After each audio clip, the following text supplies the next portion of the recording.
সেই স্বাধীনতার রূপকার জননেতা তারেক রহমান। ঠিক কিনা ভাইরা? আমি সরকারকে বলতে চাই, আপনারা অচিরেই নির্বাচনের রূপরেখা ঘোষণা করেন। এভাবে বললে হবে না। আমরা তারেক রহমানের সৈনিক, আন্দোলন করেছি, সংগ্রাম করেছি। আমরা কিন্তু জননেতা তারেক রহমানের নির্দেশনায় আন্দোলন সংগ্রামে পিছপা হই না। আমরা কিন্তু কোনো অন্যায় সহ্য করব না। আজকে বৈষম্য বিরোধী ছাত্র আন্দোলন বিভিন্ন কথা বলতেছে। আরে ভাই, 1 মাস আর 2 মাসের আন্দোলনে কি সরকার পতন হয়েছে? হাসিনা পতনের আন্দোলন কি 2 মাসের আন্দোলন? বিগত 17 বছর 16 বছর যাবত জননেতা তারেক রহমানের নেতৃত্বে, জননেতা তারেক রহমানের নির্দেশনায় এদেশের আপামর জনগণ এবং বিএনপি নেতৃবৃন্দ, বিভিন্ন অঙ্গ সংগঠন, সকল ভাইরা বিভিন্ন ধর্ম নির্বিশেষে এই স্বৈরাচারী হাসিনার বিরুদ্ধে আন্দোলন করেছিল। ঠিক কিনা ভাইরা? সে আন্দোলনের নাম কি? গণতান্ত্রিক আন্দোলন। ঠিক আছে? সে আন্দোলনের ঘোষককে তারেক রহমান। সেই গণতান্ত্রিক আন্দোলনের ঘোষণা দিয়েছিলেন জননেতা তারেক রহমান। ঠিক কিনা ভাইরা? আপনারা দেখেন, আমরা 1971 সালে স্বাধীনতা লাভ করেছিলাম। স্বাধীনতা যুদ্ধ হয়েছিল, সেই স্বাধীনতা লাভ করেছিল বাঙালি জাতি। আমরা বাংলাদেশি। আমরা যে স্বাধীনতা লাভ করেছিলাম, সেই স্বাধীনতার ঘোষক কে ছিল? শহীদ প্রেসিডেন্ট জিয়াউর রহমান।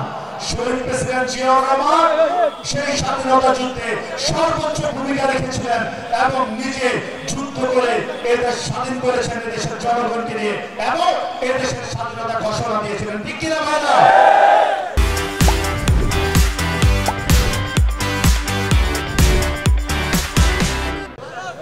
সেই স্বাধীনতা আবার নতুন করে, সেই স্বাধীনতা যে রক্ষা হয়েছে, অর্জন হয়েছে, সেই স্বাধীনতার রূপকার কে?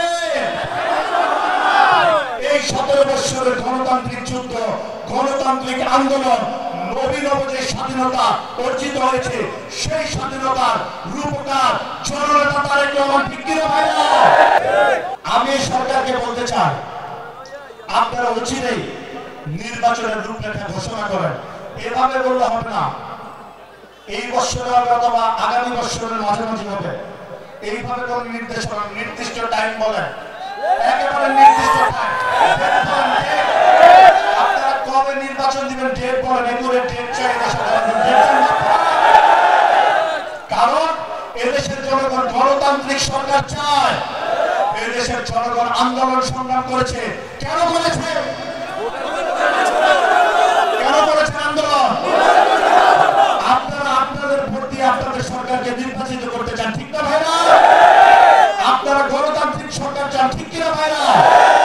আমি সরকারকে বলতে চাই, আপনারা এগুলো নির্দিষ্ট ডেট প্রকাশ করেন কবে ইলেকশন হবে।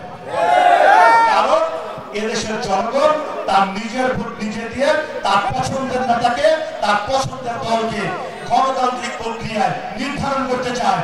একটা ইসলামিক দল আছে, তারাও অনেক উল্টাপাল্টা কথা বলে। আচ্ছা বলেন তো, আজকে এই উল্টাপাল্টা কথা অনেকে যারা বলে, তাদের মুখে এই ধরনের কথাবার্তা মানায়? আমার কিন্তু হাসি পায়। আপনাদের হাসি পায়? আমি বলবো, আপনারা সবাই যারা উল্টাপাল্টা ভুল বাক্য বোঝানোর চেষ্টা করছেন, বাংলাদেশের জনগণ কিন্তু এত বোকা না।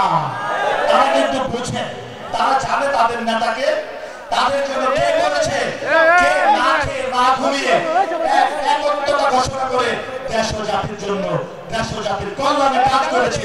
এদেশের জনগণ জানে না ভাইরা?